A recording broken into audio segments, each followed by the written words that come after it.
Recently, it was announced by Jacob Wolf from ESPN that Doublelift will be joining the TSM roster for the 2020 summer split. Now, of course, this is with an entire caveat that Jacob Wolf is correct. He has a pretty good fucking track record. So we're just going to kind of go off of that. Now, with that being said, let's talk about the discussion of this trade because, I mean, let's first talk about the playstyle, right? And how Doublelift will fit into TSM because Doublelift on any team will automatically and immediately distort the playstyle of that team just because of how much he demands from the rest of his roster and how much he demands for resources. Now, when you look at his former jungler, Xmithy, this guy had a great detail when it came to focusing on the bot lane and also just an ability to know exactly where to be on the map at all given times. Now, that's not to say that Broxa is incapable of doing that, but it's clear that Broxa had some synergy issues, which was to be expected given that he arrived in the spring split very late. I think it was in the 4th or maybe 5th week within the spring split of LCS. So obviously he didn't have that much time in order to click with this entire team, learn the play style of Team Liquid, and then kind of go from there. And so the reason why Team Liquid brought on Broxa was because he was supposed to be Xmithy 2.0, right? He was supposed to be this guy that had better mechanics, essentially, than Xmithy, but also still retained the control style jungling that Xmithy has been known for. So that failed, and then the whole idea of, well, now the meta is mid jungle duo, and it's more heavily favored towards that. And to be fair, Team Liquid also did just do a bot lane centric meta for their own team, even when that wasn't actually the most applicable meta, but they still made it work because it's North America. But now it's become to this point to where they can kind of no longer do that, and TL failed to play the mid jungle centric meta, and so that fell apart. They tried to go back towards the bot lane centric meta. That didn't work either. And one of the more important things was also that Doublelift was unable to change his style to a more utility focused ADC. Being, of course, Senna was very popular in the beginning weeks of the entire LCS, and he just really couldn't play that to great effectiveness. He did say that he could play it in scrims at one point. I remember an interview someone had put out that was talking about how he was, somewhat great at doing Senna in terms of, just his, I think it was actually a Twitch clip. He was good at Senna, but his team just didn't want him to play it because his on-stage results didn't reflect his scrim results. So now we go on to his current iteration of, I guess, what he's trying to accomplish, which is TSM. Now, TSM, I don't have a problem with the actual skill of the players. The skill of the players is actually quite high when you look at Broken Blade and how he's performed this split, and then last year, very good top laner. You have Dardoch, historically a very good jungler, and Bjergsen, of course. No need to repeat his accomplishments. And then Doublelift, of course, no need to do his either. And then Biofrost is just a really good support player. Not the best, but he's good. But the problem is that TSM has too many resource hogs. And when I say that, I mean, if you look at Broken Blade, he historically has wanted to play carries in the top lane. His signature pick, obviously, Aurelia, alludes to that type of play style, and also how he hasn't necessarily looked the same when it comes to him being on tank duty. And so he's going to have to play a more reserved style when it comes to this new lineup, because Dardoch obviously still wants resources, and also fans and even their own fucking analysts on TSM should want him on a actual carry position, because guess what? If you hear the fucking sirens, that's criminal to put his ass on Sejuani duty all the time. Because this guy he's literally known for carrying from the jungle position. So why would you not want him to? In fact, that's why you got him into TSM anyways, because you wanted a more carry style jungler. So it's ridiculous that you don't have that, you know? So with that, all right, we already have two people now that want to play carry style. You know, Doublelift wants to play towards his lane. And then you also know that Bjergsen is very, very, very capable of playing towards his lane as well, too. Now, I think Bjergsen is good enough in terms of his playstyle in order to switch to a utility style.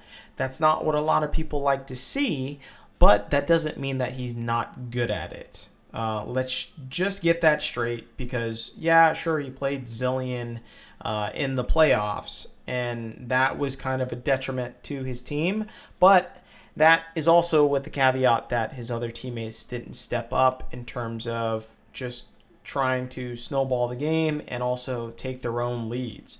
Now, with Doublelift in there, I think that's a different story, so Bjergsen might be more willing to take a backseat and play a more utility role, which is cool. But you still have three fucking people, and my rule for any team within any league really is that you should have two maximum as far as resource hogs. And once you have past that, then you have this inability for the jungler to be everywhere at all times to make all possible plays. And as a resource hog within a team, certain players, usually when you're a resource hog, you aren't able to play any other play style. And so you end up thinking that you have some advantage or you have some backup because you think your jungler is going to come, and it doesn't happen.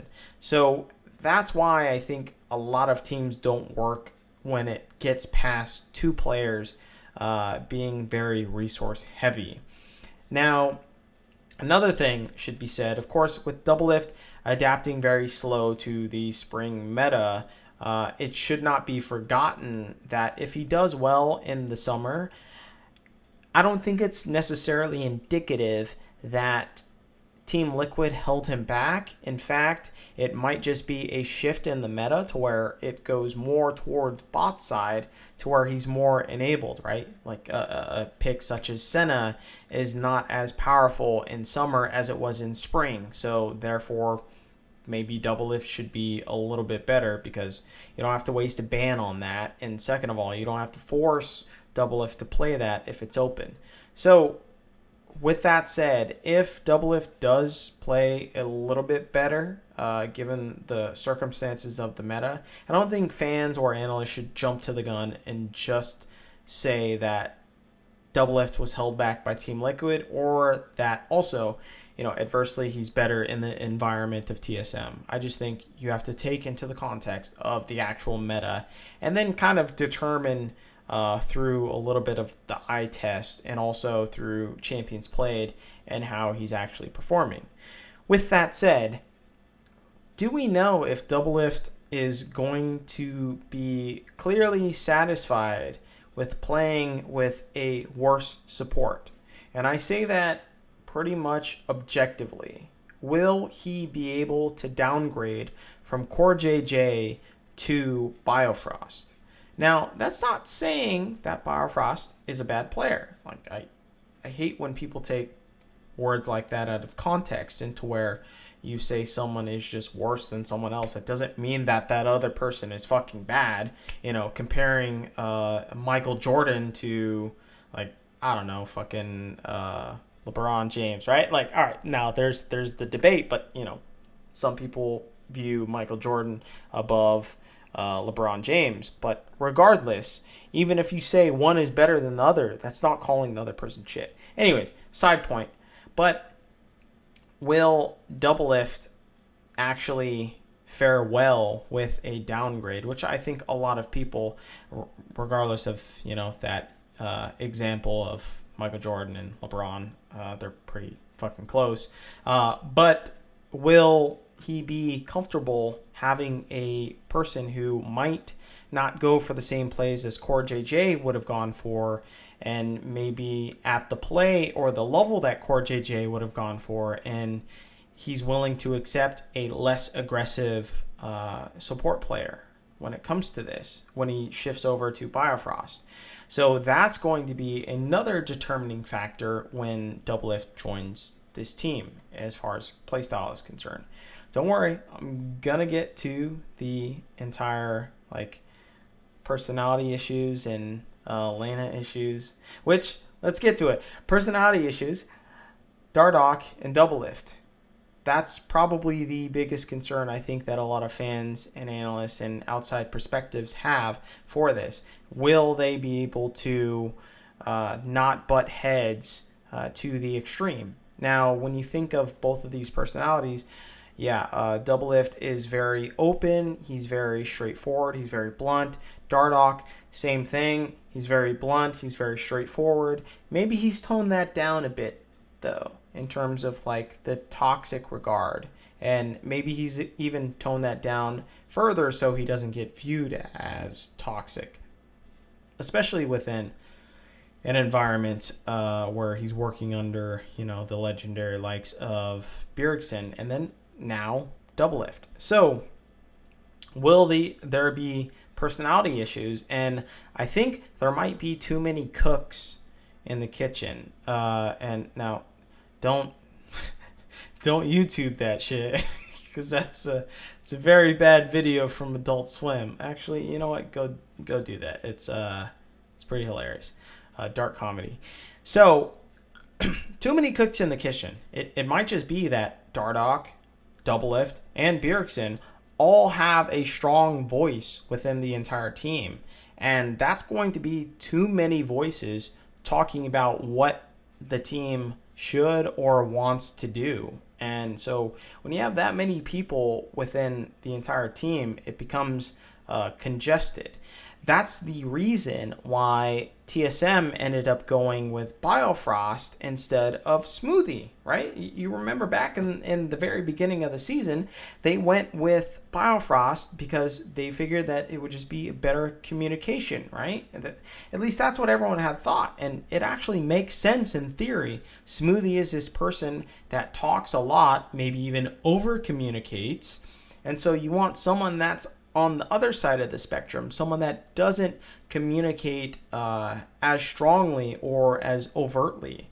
Now, when you bring in someone like Doublelift, now you have another strong voice that you're bringing in. So you're just kind of undoing all the shit that you did when you had decided of Biofrost versus, Smoothie. So it just seems like they're pedaling and they're backstepping, and they're going to run into the same problems which they initially had thought of when they were thinking about Smoothie versus Biofrost.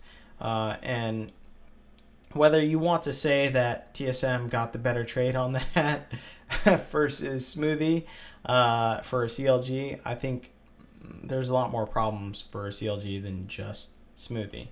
Now, with the relationship of Dardoch and Doublelift, as I was talking about before, maybe they might just move to a different jungler like Spica. But then you have Dardoch once again riding the academy bench and being underutilized. And now how does that look from the fans' perspective or from the analyst perspective when it comes to another jungler from TSM who is a pretty good jungler? Didn't have the greatest split, of course, but that might be typical of a TSM jungler coming into the lineup and not performing as well as they had before.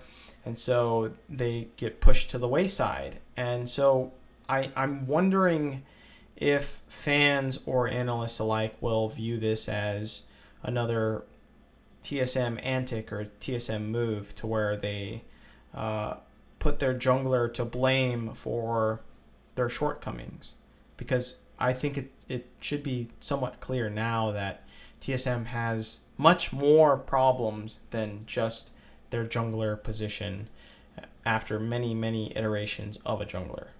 So, aside from all of that, let's talk about the relationship, right? Lena, being the president of TSM and also being Doublelift's girlfriend, is definitely a conflict of interest. Now, many fans have come out and said, okay, well, maybe this is a conflict of interest. Maybe it is, maybe it isn't. But more importantly, why wasn't this a problem in Team Liquid, and why wasn't it caught in Team Liquid? Because the whole idea is, well, maybe Doublelift could have sandbagged Spring Split intentionally, right? That I think that's the worst scenario that anyone could think of when it comes to just this entire situation. Now, the reason why I think that is ridiculous is, first off, why this isn't a problem when Doublelift is in Team Liquid and Lena is in TSM is because one person has to ruin their reputation in order to connect with the other person or to make the other person look better, right? So if Doublelift tanks his reputation by throwing games in Spring Split and just looking bad as an ADC, even though we know he's better than that, that tanks his reputation entirely no matter what. He can not really gain that back easily, especially as we know a lot of players end up losing their reputation fairly quickly, which is evident right now given that people think that Doublelift is somewhat washed up, and it's kind of a question mark as to whether he can even get back to prominence. And I think that's kind of a ridiculous notion, but maybe that's just my bias. But fact of the matter is that if he were to sandbag Spring Split intentionally, that would still ruin his reputation no matter what. And why would you do that? There is really no reason in order to do that, because that puts a negativity on Doublelift himself. And although he may have the springboard of TSM, if it's guaranteed, that Lena secures a spot for him, if he throws that, it still puts a negative aspect on Doublelift, whether that is true or not, whether he has another job lined up or not. So it's not good for both parties regardless. And it's also not good if, say, Doublelift were to try his best and then Lena were to somehow sabotage Kabe and say that he's not really a good ADC player, and yet all the stats say that it's not really his fault, or it's clear that Lena is trying to sabotage this guy. If that thing comes out, it would be disastrous. So it's just bad for both parties if they intentionally do something which is wicked and immoral. So I think that's also why this is a bad problem when they come into contact with each other in the same organization, because then they kind of have the same goals and they're both more aligned rather than being at separate organizations and one person taking the fall in order to big up the other person. That's the big fucking difference. And I don't get why people don't see that. It's weird. It's kind of, I give the analogy of having a second job. I've had second jobs before. I have a primary job and then a secondary job. And eventually you start not giving a shit about the secondary job. Now, sometimes that is the job that is less pay, right? So you just stop giving a shit about the job that doesn't pay you as much. Or, if you're not playing your cards right, you do it in reverse. Regardless, is that it's the idea that you inherently just slightly stop caring about the other job, the one that you push to the wayside. And I think maybe that's what has happened with Doublelift, is that he has pushed the secondary idea because he knows that he is a superstar ADC, and also he has this other quite likely position within TSM because he has a good relationship with the president of TSM that they would easily hire him. It's not guaranteed, but they would easily hire him. So, but that's not saying that he has done a slip up consciously. He just might be very comfortable within his position in life and just saying, well, I have some backup plans, and my life is not going to fully collapse. And I think that's in everyone's back of mind whenever they have options within any scenario within their entire life, is that, well, then you can decide and you can make priorities of what you actually value. Maybe that happened with Doublelift. Not sure. Speculation. So let's go to the aspect of the spouse, or I guess girlfriend, boyfriend in this case. That isn't allowed in several different companies within, let's just restrict it to North America, I guess. It isn't allowed in a lot of corporate companies within North America. And the higher that goes up, the higher the relationship goes up, the more that it's frowned upon due to power dynamics, right? Say a CEO having a relationship with a manager, or a CEO having a relationship with someone in the executive office, and other aspects, then it's very frowned upon in our society. I think that's very fair to say. So when it comes to this whole aspect of Doublelift and Lena in the same organization, but more importantly, it's the whole aspect of one person being above the other person, and so therefore managing them. I think that's what we have a problem with our society when it comes to two people working together. So let's talk about the whole idea of Doublelift and Bjergsen, girlfriend versus owner on the same team. That's just a fucking disaster too when it comes to the team roster. It's like you have one guy that's dating the president and another guy that is also a partial owner. And so you're stuck between a rock and a hard place, and it's whether or not that is a strict thing of to where you can't challenge them or not, I don't know, because of however they have set up their structure within TSM, or whether it is implicit. There's explicit and implicit, right? So regardless of if it wasn't explicit, something that is shouted out, that is stated, that is in some writing, that has been spoken to someone, there's still some implicit idea, something that is in the back of your mind, something that is subconscious, something that to be somewhat relevant, but it is not necessarily uttered, or it's not necessarily given as a truth. It still bogs down upon all the other players, and so that might be a very uncomfortable situation, especially for the coaches. I mean, as a coach, when you're coaching Doublelift and Bjergsen, someone who's dating the president and someone who's an owner, you might be able to push back a little bit, but especially with an organization which doesn't empower their coaches historically, now you're at this trifecta of, okay, the organization doesn't respect me, this ADC player doesn't respect me, and this fucking mid laner doesn't respect me. I've lost all avenues. I've lost 2/5 of the entire team roster. I've lost the ownership, and I've lost also maybe even the president. And so I don't know. I just feel like I wouldn't feel comfortable coaching this team based on the power dynamics.